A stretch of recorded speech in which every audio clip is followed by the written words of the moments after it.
Laurent Ladouce, qui va nous faire une présentation sur le thème de la soirée. Donc veuillez accueillir Laurent Ladouce. Merci. Merci beaucoup.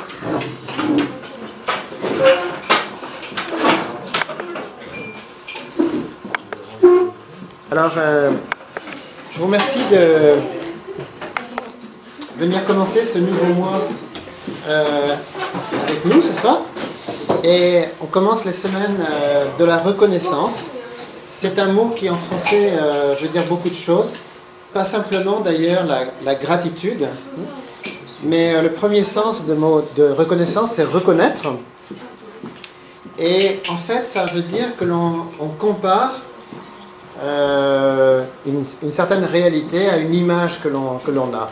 Par exemple, de loin, quand vous voyez arriver Pascal à 150 mètres, vous ne reconnaissez pas encore Pascal, mais plus il s'approche, plus vous comparez votre souvenir de Pascal à la réalité, quoi. Et donc, ce soir, on va s'intéresser justement à cet aspect-là de la reconnaissance.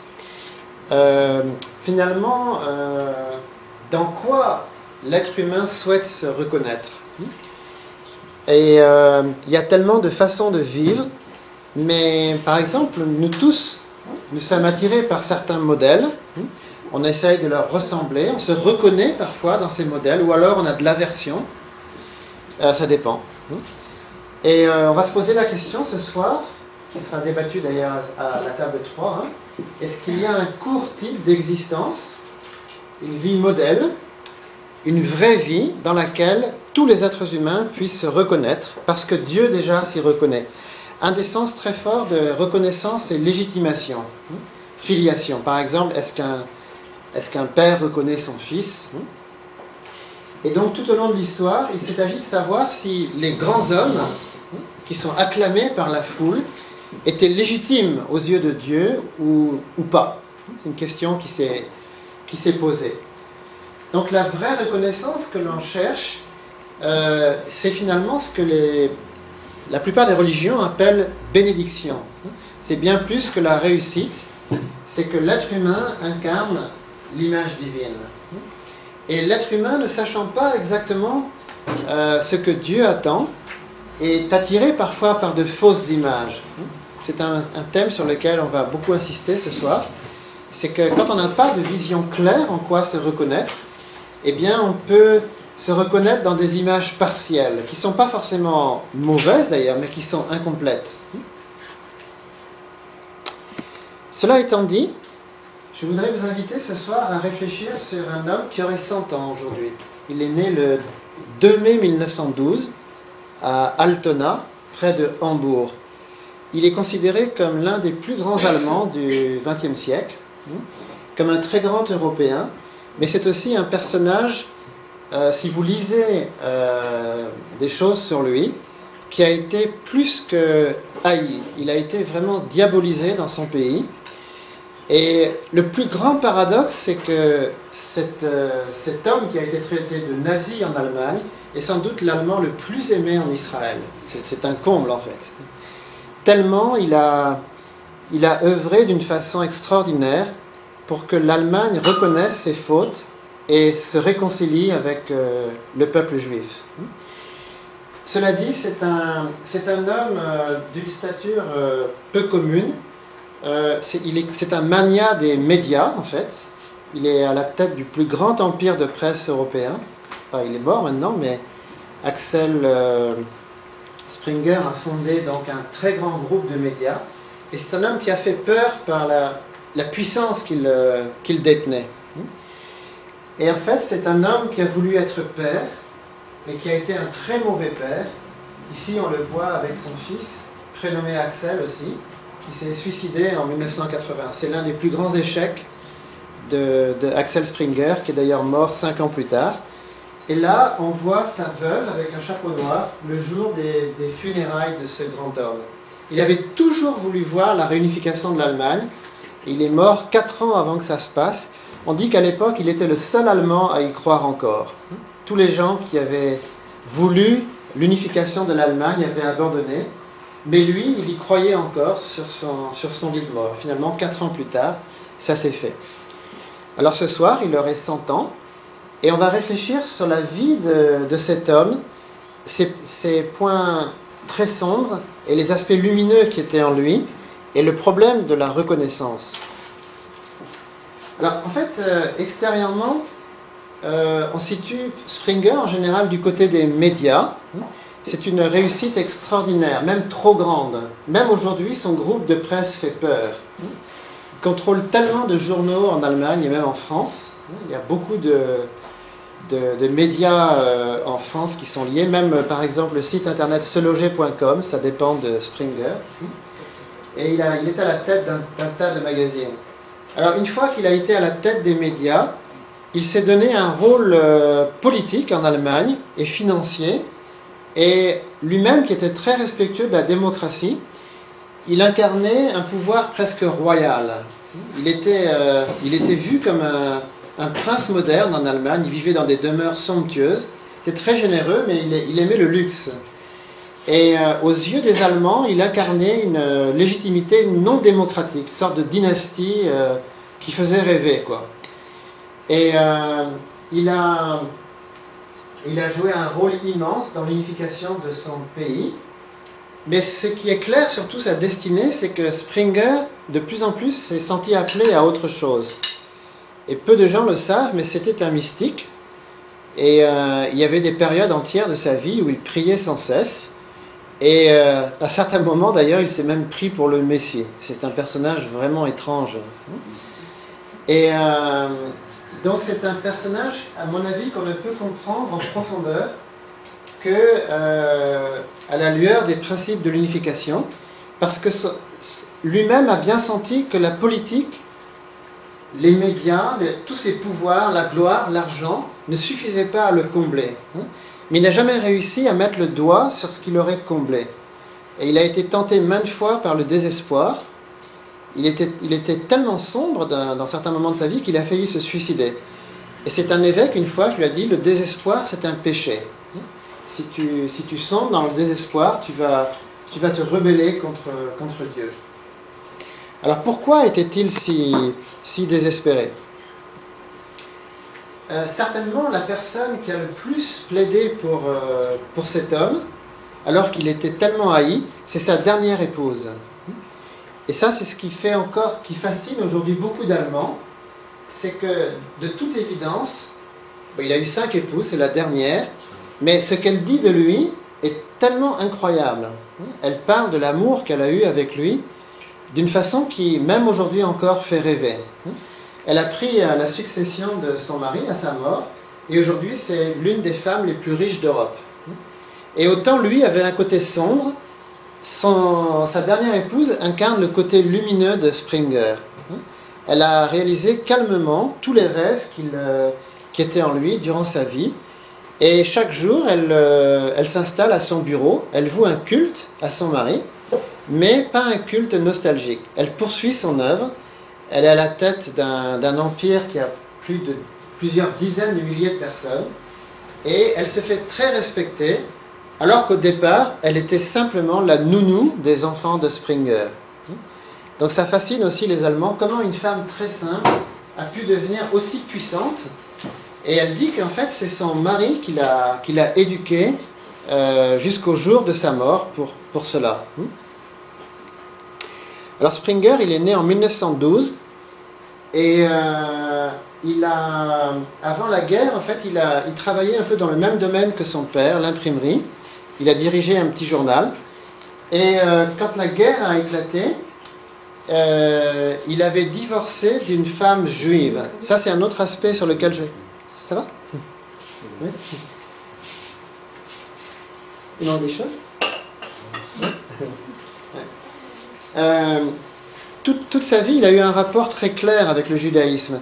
Et quand Hitler est arrivé au pouvoir, par provocation, il a épousé une femme demi-juive. Cela dit, comme je vous l'ai dit, il a eu 5 femmes, donc il n'était pas fidèle. Ça, c'est un des gros problèmes de Springer. Et après la guerre, grâce à... Oui ? Comment on peut être demi-juive ? Alors, c'est parce en fait, elle était juive par sa mère, mais pas son père. Ah. Ouais, oui. Le fait d'être juif, c'est se transmet par la mère. Oui. Normalement, oui. Alors, Springer, en fait, il était de Hambourg, et les Anglais, après la guerre, l'ont aidé à créer son journal, qui tire encore, Bild, hein, qui est un journal populaire, qui a tiré jusqu'à 12 millions d'exemplaires. Et donc, finalement, il a eu une ascension fulgurante. Et je ne sais pas si vous connaissez la presse allemande, mais beaucoup de journaux allemands sont extrêmement sérieux. Si vous regardez le Frankfurter Zeitung, il n'y a pas une seule image. C'est écrit en tout petits caractères. Le Monde à côté, on dirait une bande dessinée, quoi. Tellement c'est sérieux, quoi. C'est l'esprit allemand, mais vraiment. Et Springer, lui, s'est insurgé contre ça. Il a dit, mais les Allemands ne sont pas tous des intellectuels. Et lui, il voulait s'adresser à la classe ouvrière. Il aimait le peuple, en fait. Lui qui a toujours mené une vie de grand bourgeois, d'aristocrate, il voulait parler simplement aux gens.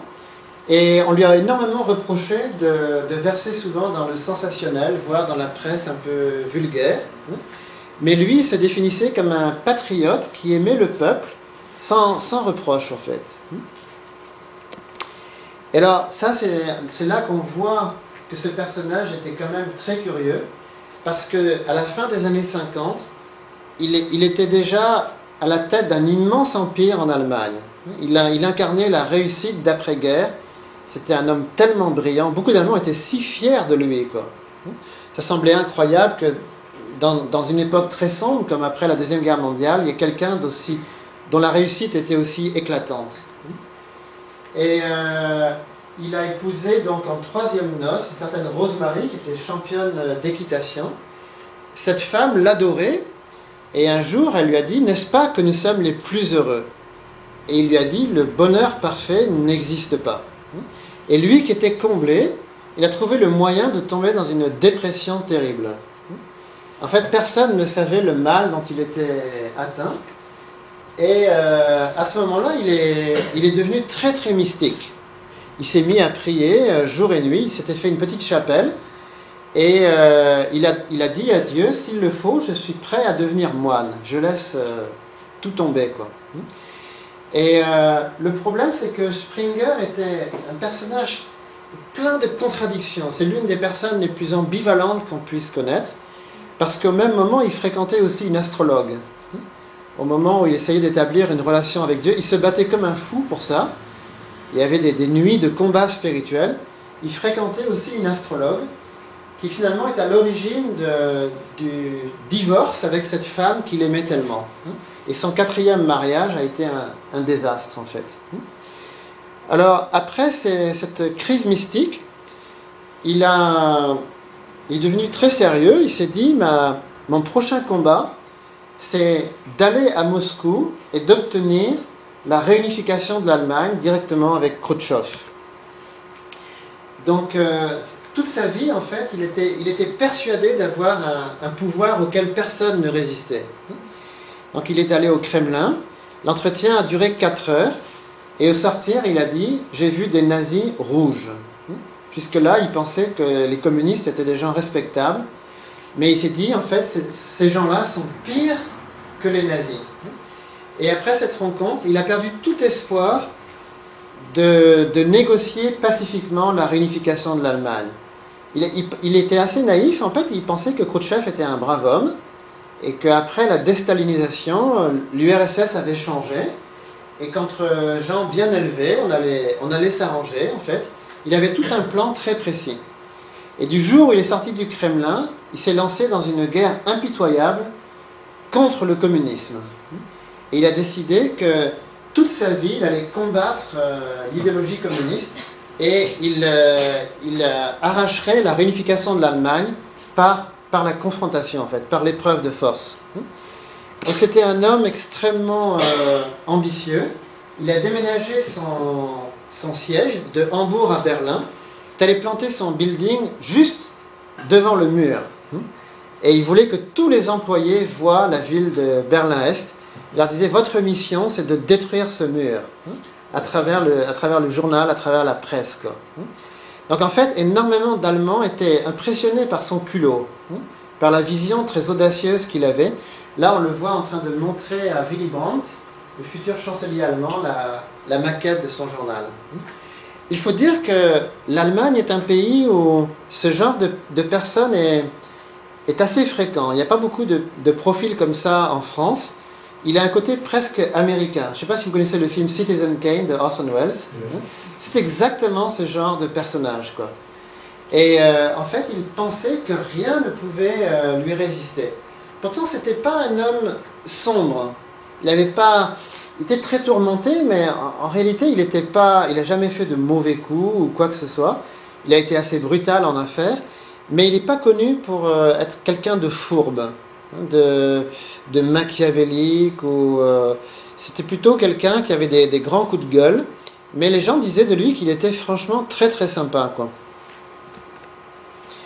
Alors sa période la plus sombre, c'est que, en fait, Springer, au départ, il aimait beaucoup la jeunesse. Et il était plutôt de gauche, mais dans les années 70, il a vu la jeunesse enragée en Allemagne. Tous les gauchistes, en fait, qui avaient plein de haine. La plupart étaient manipulés par la Stasi, la police politique est-allemande. Et c'est allé très vite, en fait. Le leader des étudiants a été assassiné non loin des bâtiments de Springer. Et à ce moment-là, sa presse n'allait pas de main morte, et il y avait quasiment des appels au meurtre dans son journal. Ça, c'est vraiment de sa faute. Donc ensuite, il s'est senti terriblement coupable de l'assassinat de ce jeune homme. Et toutes ces années 70 ont été assombries par ça. Il se sentait extrêmement coupable, même si en fait les enquêtes ont prouvé qu'il n'y était pour rien. Mais finalement, tout le monde lui a dit, c'est toi le coupable de l'assassinat de ce jeune. Alors un autre aspect, c'est que donc en 1933, il avait épousé Martha Meyer, et plus tard, il a eu une relation épisodique avec une Autrichienne qui s'appelait Barbara Taufer. Elle était la fille d'un SS. Et après leur première relation d'amour, il a été troublé. Il a dit, mais qui es-tu, toi? Elle a menti, elle a dit, je suis juive. Et là, il s'est jeté à ses pieds, et il a dit, tu ne peux pas savoir l'effet que ça me fait. Et cette femme a dit que c'est une expérience extraordinaire qu'elle a eue. Plus tard, elle-même s'est convertie au judaïsme, alors qu'elle était fille de SS. Et les gens qui ont approché Springer disaient que c'était ce qu'il avait de mieux en lui. Il était mystique, et parfois, il avait une attitude presque messianique. Il voulait vraiment porter sur lui tous les péchés de l'Allemagne. Il avait été tellement traumatisé par ce que l'Allemagne avait fait aux Juifs, et il pensait que sa mission était de réparer cela. Que l'Allemagne retrouve son vrai visage, parce qu'en fait, il aimait tellement son pays, c'était un patriote, et il ne se reconnaissait pas dans l'Allemagne nazie, ni l'Allemagne de l'Est communiste. Pour lui, ça c'était une fausse Allemagne, c'était une imposture. Et il s'était dit, de mon vivant, je rétablirai une vraie Allemagne, une Allemagne dont on soit tous fiers, quoi. Alors, il est allé en Israël et il a été accueilli en triomphateur. En fait, c'est le pays qu'il aimait le plus. Il disait qu'il se reconnaissait totalement à Jérusalem, que c'était vraiment sa patrie, c'était là que son cœur se sentait bien, quoi. Et il y a des images qui le montrent à Gethsémani. Il a prié, il a médité sur la vie de Jésus, sur la vie d'Israël, et il disait vraiment, j'aimerais vivre dans ce pays. C'est là qu'il se sentait le mieux, quoi. On le voit ici à Yad Vashem. Donc il a été acclamé, et aujourd'hui encore, les Israéliens lui vouent un culte. Ils considèrent que c'est l'un des plus grands admirateurs d'Israël. C'est une personne qui s'est vouée totalement à la cause israélienne. Et le pire des paradoxes pour lui, c'est que finalement l'Allemagne qui avait été nazie, dans les années 70, tous les gauchistes ont pris fait et cause pour les Palestiniens, non sans raison parfois. Du coup, en fait, lui qui soutenait Israël était traité de nazi parce qu'en fait, il défendait la cause d'Israël. Donc ça montre en fait combien une personne comme ça peut susciter des haines démesurées, quoi. Alors pendant les années 70, il s'était fâché bêtement avec Willy Brandt, alors que c'était deux grands Allemands qui voulaient tous deux la même chose, la réunification de l'Allemagne. Willy Brandt aussi avait fait des gestes admirables envers la communauté juive. Peut-être vous avez vu des photos où on le voit se prosterner à Varsovie devant un mémorial pour les Juifs. Mais les deux hommes s'étaient fâchés. Et finalement, c'est à Jérusalem qu'ils se sont réconciliés. Et la dernière femme de Springer disait que c'était l'une des scènes les plus bouleversantes qu'elle a vues. Elle m'a dit, ça m'a fait tellement d'effet que ce soit à Jérusalem, la ville du Christ, que ces deux frères ennemis, finalement, ils se sont dit, mais on s'est disputé pendant tant d'années, mais c'est complètement idiot. Ils sont tombés dans les bras l'un de l'autre comme deux frères, quoi. Alors ça, c'est la liste de toutes ces épouses. Alors ce qui caractérise la vie de Springer, ce sont des coups d'éclat suivis de catastrophes. C'est-à-dire il a connu plusieurs ascensions fulgurantes dans sa vie et plusieurs échecs. Il était comme ça. Et ici, donc, on voit justement l'aspect le plus lumineux de sa vie, parce que apparemment, il était très sincère. Il a eu des centaines de femmes dans sa vie. C'était vraiment un malade, on peut dire. Mais il a dit sincèrement que finalement, il a trouvé ce qu'il cherchait. Il était à la recherche d'une vraie femme, et il a fini par épouser celle qui avait été la nounou de ses enfants. Et cette femme, qui est restée extrêmement belle, vous voyez, ça c'est des portraits d'elle, tout récents, elle a une destinée tout à fait étonnante, quoi. C'est un profil de femme tout à fait atypique. C'est une femme hyper puissante, mais qui est arrivée là par l'amour de cet homme, quoi. Donc s'il n'y avait qu'elle pour témoigner, on pourrait presque dire que Springer était un saint. Parce que pour elle, c'était un homme absolument merveilleux. Elle a pu voir toute la beauté qui était dans cet homme. Bon, malheureusement, sa biographie n'est pas comme ça. Mais ça nous fait énormément réfléchir, parce qu'il a été reconnu finalement par les yeux de cette femme. Et lui-même, il a aimé beaucoup de femmes en fait, mais cette femme, il l'a vraiment aimée très très profondément. Et ça, les Allemands aujourd'hui encore sont troublés par cette affaire. Parce que c'est le plus grand pouvoir qu'il avait en fait, plus que l'argent ou le pouvoir politique. Il avait un empire sur cette femme qui aujourd'hui encore est palpable. Parce que cette femme est très très respectée en Allemagne. Et chaque fois que les gens la voient ou l'entendent, c'est le fantôme d'Axel Springer qui est là. Elle vit vraiment avec lui, mais sans nostalgie, quoi. Il n'a pas eu d'enfant? Il a eu 3 enfants, de 3 femmes différentes. Ouais. Et tous ont eu des destins tragiques, dont celui qui s'est suicidé. Lui-même, il voulait être père, mais il en était incapable. Il n'a pas pu fonder de dynastie, donc c'est elle, sa seule héritière. C'est une femme incroyable parce qu'il avait été mis en minorité dans son propre groupe, et elle a tout reconquis. Elle connaissait rien du tout aux médias, mais en fait, il l'a éduquée, et après sa mort, elle s'est formée aussi. Une personne qui ne connaissait rien du tout à la presse, à l'argent ou quoi que ce soit, elle s'est formée. Donc ici, on voit, parmi leurs derniers moments, elle a dit que le jour de sa mort, elle est allée le voir à l'hôpital, et elle a senti qu'il allait partir. Et elle dit que ce jour-là, il était particulièrement rayonnant. Elle a senti que vraiment, il était prêt pour aller vers Dieu, quoi. Et c'est une femme qui n'a aucun regret, en fait. Alors, ce qui est intéressant, c'est que c'est la vie de Springer, parce que lui-même a cherché à être un vrai Allemand.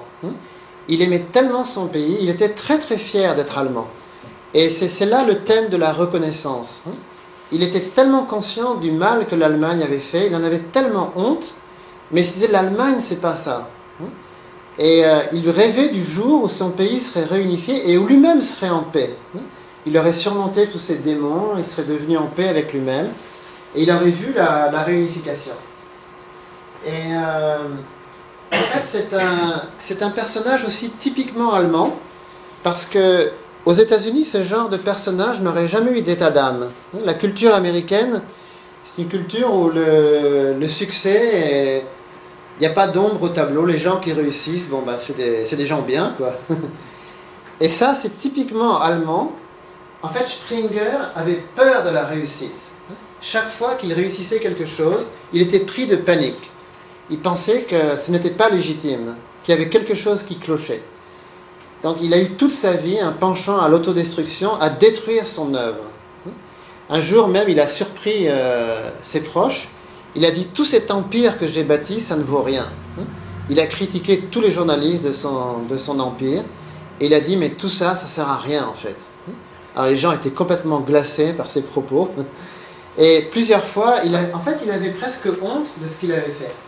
Et ça, c'est un thème très profond dans la philosophie allemande. C'est le mythe de Faust. Parce que, en fait, Faust a reçu plein de pouvoirs, mais il se sent maudit. Une autre chose chez Springer, c'est que il a dit plusieurs fois qu'il marchait à la sensibilité. L'Allemagne, c'est un pays de raison, de logique, beaucoup plus que la France. Mais lui, il suivait son intuition et sa sensibilité. Et on lui a plusieurs fois reproché qu'il était sous des aspects tellement puissants, c'était un homme vulnérable et fragile, parce qu'il écoutait son cœur, en fait. Alors, du point de vue du principe, la vie de Springer nous fait réfléchir à l'idéal des 3 bénédictions. Originellement, Dieu a créé l'être humain pour lui donner 3 grands pouvoirs, ce qu'on appelle le droit d'aînesse, la première bénédiction, qui suppose que l'être humain soit reconnu par Dieu, et qu'il soit aussi reconnu par les anges. Une chose est frappante dans la vie de Springer, c'est combien il était dominé par le monde spirituel.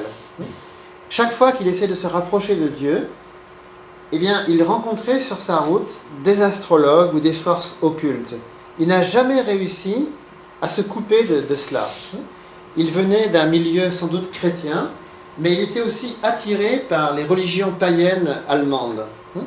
Et jamais il n'a pu surmonter le pouvoir angélique. Il n'a jamais réussi à établir sa domination. C'était donc pas un personnage adamique dans un certain sens. Et ça explique aussi pourquoi il a eu des enfants, mais il n'a pas su les éduquer comme un vrai père. Il n'avait pas de relation affectueuse avec ses enfants. Il n'arrivait pas à communiquer avec eux.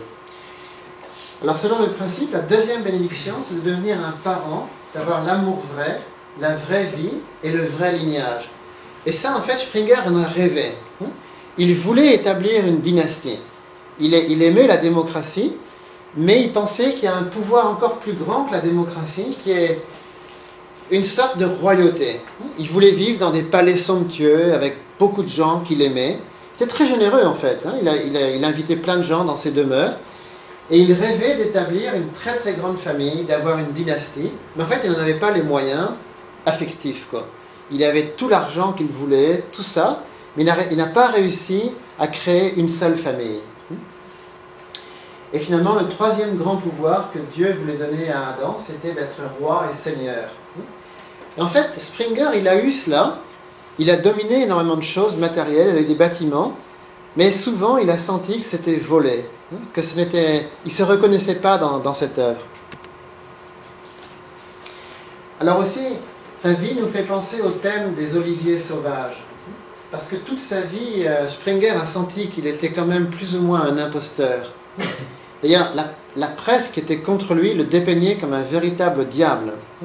Son visage a été souvent caricaturé, et beaucoup d'Allemands disaient c'est le pire Allemand qui existe aujourd'hui, c'est un monstre. Et quand il allait en Israël, il se sentait chez lui, mais dans son pays, il était haï à un point incroyable.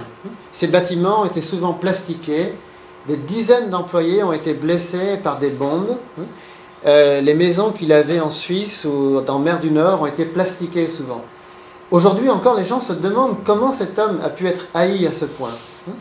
Mais c'est sans doute à cause de la part d'ombre qui était en lui. Il attirait dans un sens les critiques. Il ne pouvait pas vivre sans cette diabolisation. Il aimait la lumière, les projecteurs, mais il a toujours été aussi fasciné par la haine qu'il suscitait.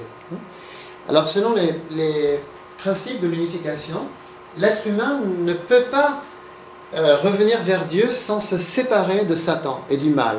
Et ça, c'est quelque chose que Springer n'a jamais su faire. Peut-être juste le dernier jour de sa vie, il a trouvé la paix. C'est un homme qui n'a jamais voulu se calmer. Il a été extrême toute sa vie. Quand il priait Dieu, il était rempli de ferveur. Mais quand il avait des orgies avec des femmes, il se donnait aussi à fond là-dedans. Il n'a jamais choisi son camp. C'est pour ça qu'à la fois il fascine et il répulse en même temps, quoi. Alors selon les principes de l'unification, l'être humain détient de pleins pouvoirs. Les pouvoirs que Dieu veut donner sont des pouvoirs illimités et la religion a bridé ces pouvoirs. C'est pour ça que parfois les gens veulent se débarrasser du carcan de la religion pour retrouver cette liberté. Mais selon les principes, tant que nous n'arrivons pas à renaître à travers le Messie, nous suivons un chemin d'indemnité, un chemin d'abnégation, de sacrifice, de remise en cause, jusqu'à ce que nous soyons reconnus et légitimés. Et donc, il est normal que Springer, qui n'avait pas de discipline, ait souvent frôlé avec l'imposture. Il se doutait lui-même que ses pouvoirs, il y avait quelque chose qui clochait. Même s'il n'a jamais été malhonnête. Personne ne lui a reproché d'être malhonnête, au contraire. Mais alors qu'il n'était pas du tout corrompu ou quoi que ce soit, il sentait que sa fortune, son pouvoir, n'était pas légitimé par Dieu. Et il en souffrait en fait. Voilà, je vous remercie beaucoup pour votre attention.